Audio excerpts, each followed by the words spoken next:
దారులందరిది ఒకే లెక్క. మేడిగడ్డ ఇసుక టెండర్లలో అందరూ L1లే. 25% తక్కువకే బిడ్లు దాఖలు చేసిన కాంట్రాక్టర్లు.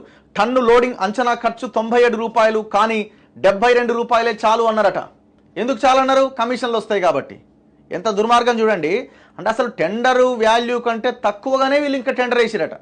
25% అట. 1% 2% ఉండదు బేసిక్గా ఎక్కడైనా కూడా. అంటే వీళ్ళు 25% వేసిరంటే వీళ్ళంతా ప్రగతి భవన్లోనో ఫామ్ హౌస్లోనో కలిసి కూర్చొని బాగా తాగి, కేసీఆర్ తాగించి ఇగో ఇట్లుంటుంది, మీరు 25% తక్కువ కోడ్ చేయండి, మీకే వస్తాయి మొత్తం, మీకెందుకు మొత్తం ఏం కావాలో మీరు ఇష్టం వచ్చినట్టు పనులు చేయండి, ఆ ప్రాజెక్టు ఉన్నా ఒకటే కొట్టుకపోయినా ఒకటే, అది అయ్యేది కాదు పోయేది కాదు, మనకు మాత్రం పైసలు రావాలి. సింపుల్. మీరు ఎంత తీసుకుంటారో తీసుకోండి, నాకు మాత్రం ఇంత ఇవ్వాల్సిందే.